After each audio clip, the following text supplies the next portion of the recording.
Cosa ho fatto in questo primo anno? Un anno fa ho preso possesso del palazzo qua di fronte, non avevo neanche fatto la giunta, che mi sono trovato subito una bella gatta da pelare, che in questa città ha qualche significato, che è l'INSIEL.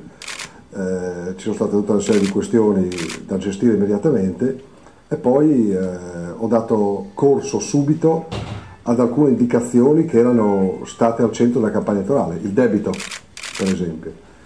Però poi abbiamo cominciato subito a parlare di crisi, perché alla fine dell'autunno dello scorso anno, quando ancora forse la crisi non si sentiva ma ne se ne parlava molto, siamo entrati addirittura in fase finale rispetto a questa crisi che è tanto decantata, che c'è, ma che secondo me è stata alimentata anche in maniera eccessiva, tant'è che qualche segnale già si sente di ripresa. E rispetto a questo cosa abbiamo fatto? Primo, abbiamo la prima operazione di variazione di bilancio, abbiamo messo tutti i quattrini che avevamo sul debito, spostandoli sugli investimenti.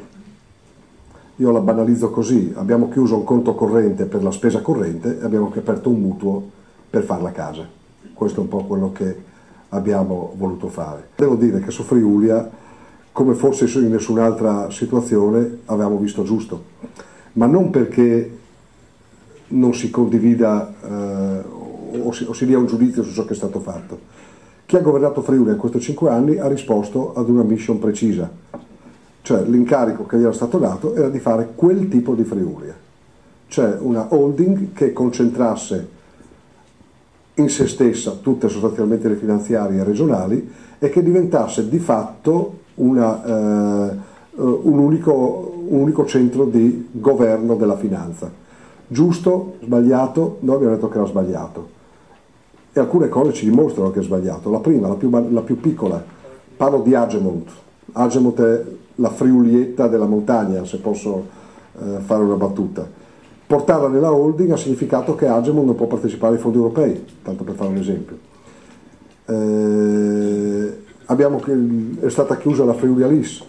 Mi hanno presentato l'anno scorso un bilancio inutile di Friulia di 20,9 milioni di euro. Benissimo, poi vado a vedere, ma da dove sono usciti questi utili? A parte il fatto che una mia finanziaria credo non debba fare utili e fare qualcos'altro, sono usciti questi utili dalla cessione della Friulia LIS a Mediocredito, eccetera, e alla Finest. Quindi operazioni finanziarie cui forse all'epoca c'era bisogno. Io non do neanche un giudizio, non mi interessa dare un giudizio se 5 anni fa o 3 anni fa Illy e Bertossi o chi per loro facessero bene a fare o non fare quelle operazioni. So però per certo che adesso queste cose non mi servono. Primo perché non c'è la possibilità di fare utili, perché se le imprese fanno utili, se fanno per sé non vengono a dividere con me, non vedo perché dovrebbero, no? Già stentano a fare del loro. E poi perché la missione originale di Friulia non era quella di, almeno secondo noi, di fare una holding, ma di intervenire a sostegno delle imprese. Io l'ho esemplificato in una considerazione all'assemblea di Friulia di quest'anno.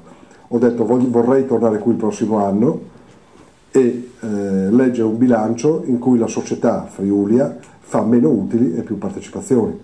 Per quest'anno ne ha fatte 94, mi pare, se ricordo bene, un po' pochine per un sistema industriale come il nostro.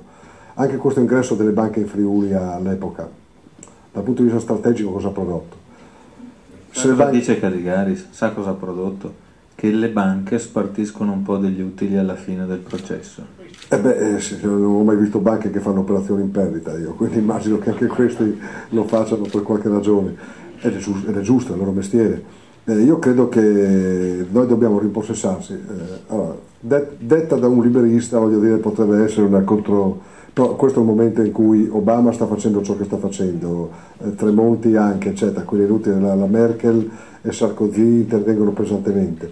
Ecco, io penso che riappropriarsi di due strumenti come Autovie Venete e come Friulia non sia un male. Per cui se le banche desiderano uscire da Friulia e essere in qualche modo compensate, per me va bene. L'importante è che manteniamo il controllo maggioritario delle società, che ci consente sostanzialmente di fare la politica della regione, che sono su Friulia gli interventi anche a rischio, perché io metto in preventivo che in un momento economico si possa anche commettere degli errori nella valutazione dei progetti industriali delle imprese. Del resto, se così non fosse, non vedo perché dovrebbero esistere le società che fanno questo mestiere.